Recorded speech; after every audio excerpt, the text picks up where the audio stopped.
Как известно, с августа месяца прошлого года российская финансовая помощь на оказание мер по поддержке выплате, по софинансированию выплате заработной платы отдельным категориям работников бюджетной сферы была приостановлена. При этом в сентябре, в октябре финансировались расходы по другим достигнутым соглашениям между Республикой Абхазия и Российской Федерацией. А вот уже в ноябре месяце, вернее, с ноября месяца прошлого года была приостановлена вся российская финансовая помощь. Несомненно, в таких условиях, когда финансовая помощь является достаточно емкой, достаточно существенной для нашей страны. Более того, российская финансовая помощь всегда имеет целевое назначение, всегда имеет адресность. Мы знаем, что это прежде всего расходы социально значимые расходы. Помимо фонда оплаты труда работников социальной сферы, трудящихся в бюджетных учреждениях, там и, соответственно, обеспечение фонда оплаты труда силового нашего блока, соответственно, материально-техническое обеспечение, приобретение необходимых медикаментов для нужд Республики Абхазия. Конечно, без такой поддержки, разумеется, очень-очень сложно исправлять ситуацию. Конечно, с учетом этих обстоятельств, в Республике Абхазия были приняты особые меры по управлению бюджета, по стабилизации бюджетной системы. Нам пришлось принимать меры по сокращению отдельных расходов государственного бюджета, в частности, расходы прежде всего сокращались по так называемого капитального характера, определялась приоритетность этих расходов. Естественно, приоритетными расходами в нашей стране являются расходы на социальное обеспечение, фонд оплаты труда. В этих условиях нашей бюджетной системе необходимо было перестраиваться. Мы эти мероприятия стали проводить, и уже по итогам ноября месяца стало понятно, какая структура бюджета будет до конца года. Хотелось бы, наверное, особо подчеркнуть и другое, что наряду с этими вызовами, мы столкнулись с беспрецедентным случаем по поиску средств на приобретение электроэнергии в Российской Федерации для покрытия энергодефицита. Это было очень масштабное мероприятие, это колоссальные средства были направлены на эти цели. Только республиканский уровень направил за 1,5 месяца 505 миллионов рублей на приобретение электроэнергии. Для обеспечения стабильности бюджета республиканским уровнем было принято решение привлечь заемные средства в Национальном банке на финансовое обеспечение задач функций государства. Смогли по мере нашей возможности, еще раз повторюсь, это конечно, говорит о том, что заместить всю российскую финансовую помощь нам, конечно, физически не удалось бы. Это ощутимая поддержка, но мы, естественно, такой объем помощи, который к нам должен был до конца года поступить, составляет 1,8 миллиардов рублей. Естественно, мы такой объем не смогли заместить. Но большую часть социальных обязательств, конечно, в какой-то степени нам удалось. Как известно, в конце прошлого года были достигнуты договоренности о том, что будет обеспечена поставка электроэнергии в Республике Абхазия в качестве социальной помощи. И начиная с этого периода наши платежи на приобретение электроэнергии, они приостановились, и их до сегодняшнего дня нет. Что касается самой структуры основных расходов бюджета, по-прежнему, хочу сказать, мы ежегодно отчитываемся, это предварительные данные, оперативные данные об исполнении бюджета. Бюджет исполнен на уровне 95,6%. Но здесь очень важное значение имеет в структуре этих цифр, какую же долю занимают собственные средства нашей страны. Я особо хочу подчеркнуть, и это особое достижение, результаты последних всех лет, когда идет динамика роста доходов исполнения бюджета. 2024 год охарактеризовался цифрой собственных доходов в 12 миллиардов рублей. Если ретроспективно говорить о том, как начиналось, я, наверное, об этом еще раз скажу, напомню нашим слушателям, телезрителям, напомню о том, что 2020 год, это ковидный год, сложный период, мы все помним, какие средства, какие ресурсы отвлекались на мероприятия по защите населения от коронавирусной инфекции. Там более 1 миллиарда рублей собственных средств было на эти цели потрачено. 2020 год, несмотря на это, собственные доходы нашего государства составляли 4 миллиарда 800. Уже в 2021 году это фактические поступления 6 миллиардов 500, в 2022 году 8 миллиардов, в 2023 году 9,8 миллиардов, в 2024 году 12 миллиардов рублей. Темпы роста доходов, конечно, свидетельствуют о том, что ведется активная работа по консолидации доходов в бюджет. Несомненно, благодаря тех ведомств, которые администрируют эти доходы. Я часто об этом говорю, здесь заслуга Министерства по налогам и сборам, это первый среди администраторов, Государственный таможенный комитет, ну и другие, значит, администраторы доходов. Все это нам позволило в 2024 году, несмотря на то, что я сказал, что мы часть российской финансовой помощи не получили, и естественно, было очень-очень сложно и очень тяжело, мы все-таки старались обеспечивать те социальные расходы. К примеру, 2546 граждан нашего государства в 2024 году получили адресную материальную помощь. 325 миллионов рублей на эти цели направлено. По-прежнему приоритетным, как и сегодня, оставались в прошлом году, как и в предыдущие периоды, разумеется, оставались расходы на систему здравоохранения. Самый высокий показатель, 528 миллионов рублей направлено на эти цели только республиканского уровня. Мероприятия, связанные с обеспечением финансирования расходов по приобретению жилья для отдельных категорий граждан. Там высокий показатель. Хотя мы эту программу до конца не смогли финансировать, уже в этом году мы продолжаем ее, взяли под обеспечение финансовое. Реализация мероприятий в сельском хозяйстве. Да, там уровень не 100%, 92%, но достаточно высокий уровень. Мероприятия по реализации программы поддержки субъектов малого и среднего предпринимательства. Там тоже 80 с лишним процентов исполнения. При таких условиях все-таки нам удалось не только обеспечивать социальные выплаты, но и, разумеется, финансировать расходы по поддержке отдельных отраслей экономики. Особая, наверное, часть расходов республиканского бюджета – это расходы, прежде всего, связанные с республиканским, как говорится, ведением. В случае, к большому сожалению, расходы имеют место такие, как на ликвидацию последствий стихийных бедствий, значит, и чрезвычайных ситуаций. 226 объектов находилось под финансированием и ряд других мероприятий на сумму 986 миллионов рублей.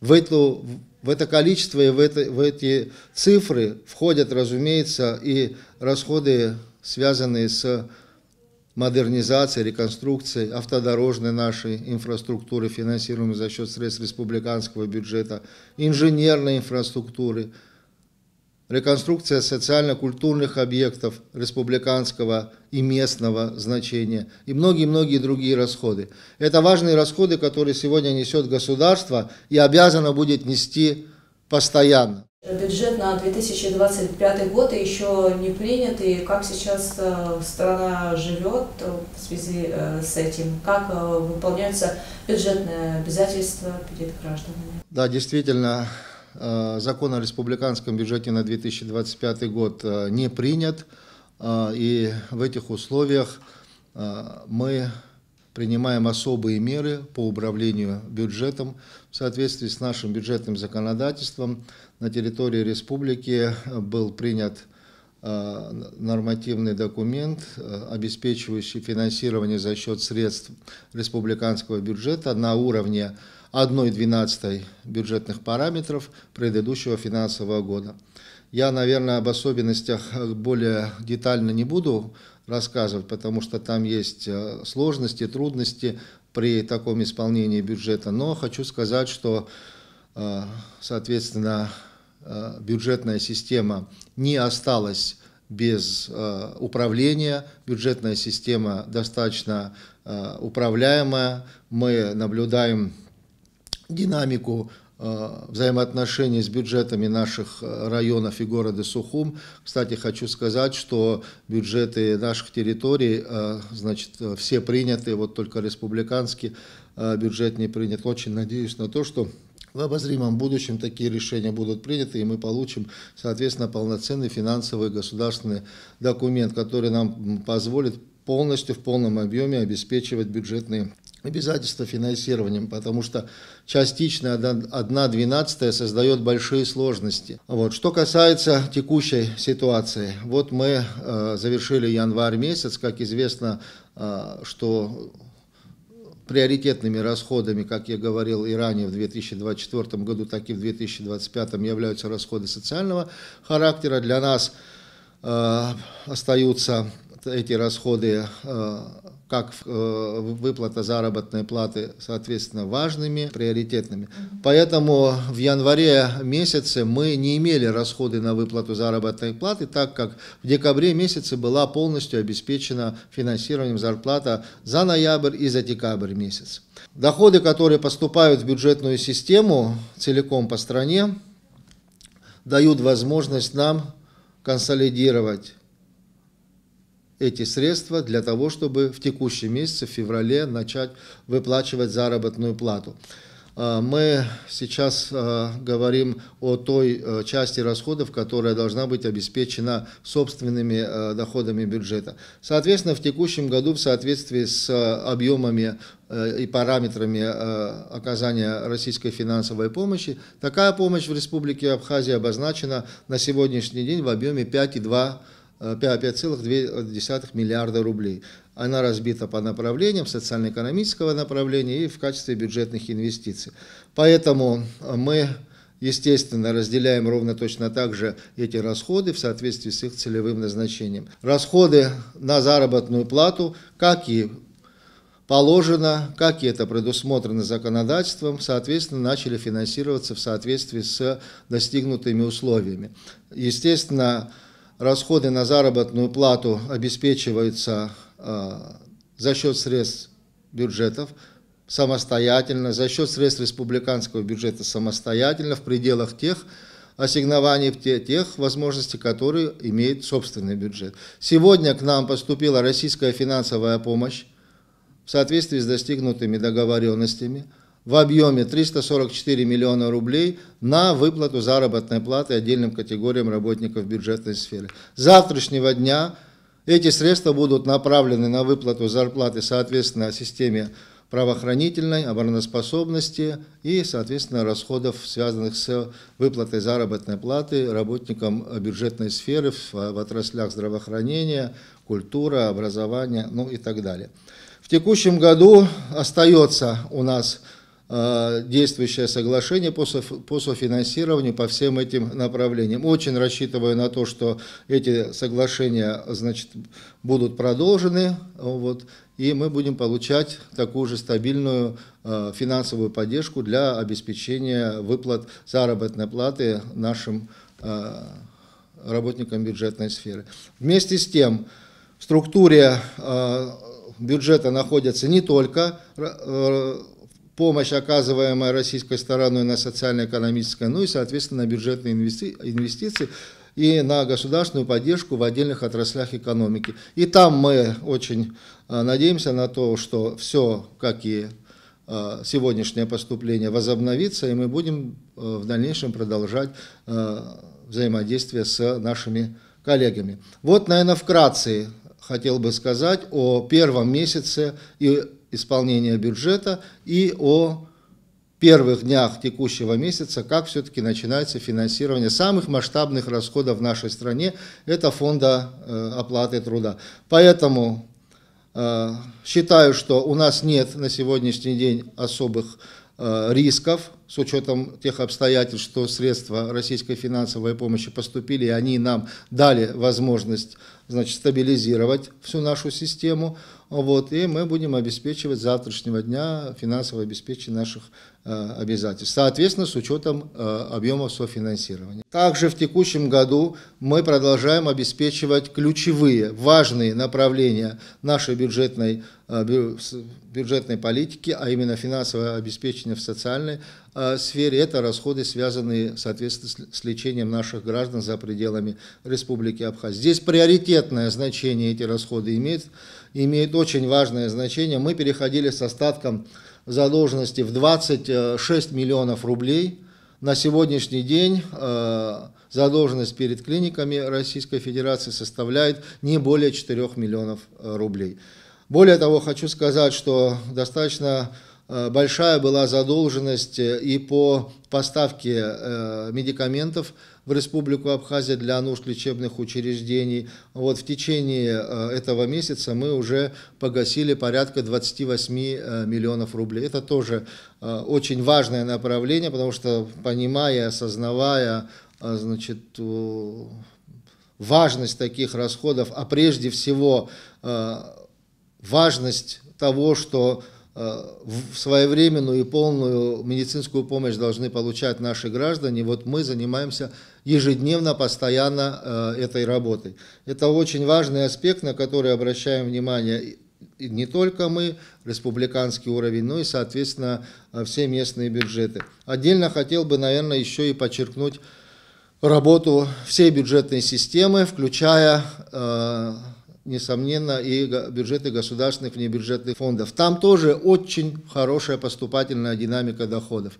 Несмотря на тоже сложный, как говорится, период конца прошлого года, бюджет пенсионного фонда смело, устойчиво, без рисков справился со своими обязательствами.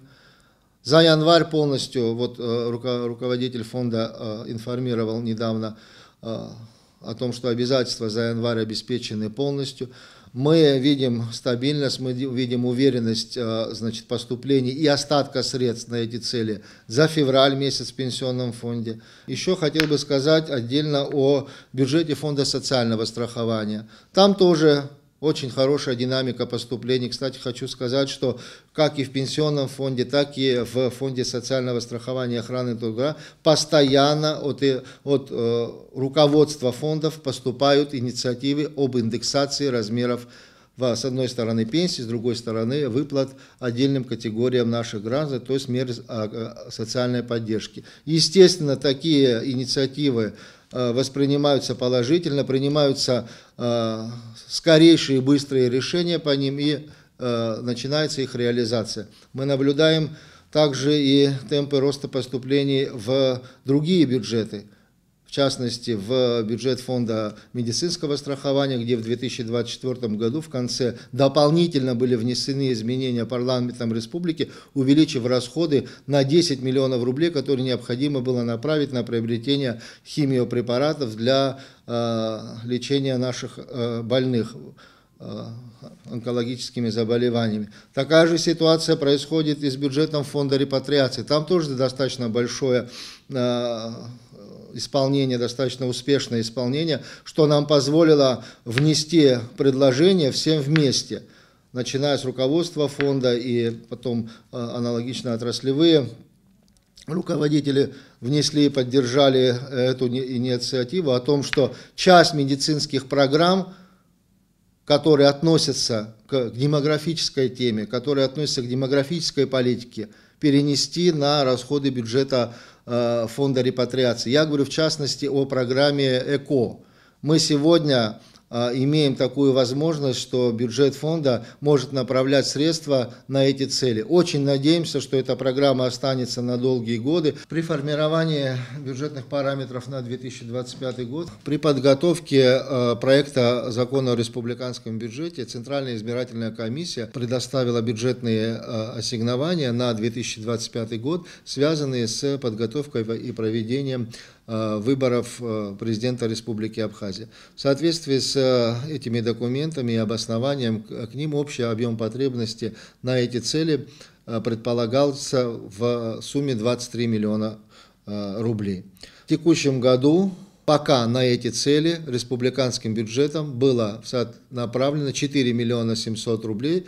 Это по тем потребностям, которые заявляет Центральная избирательная комиссия.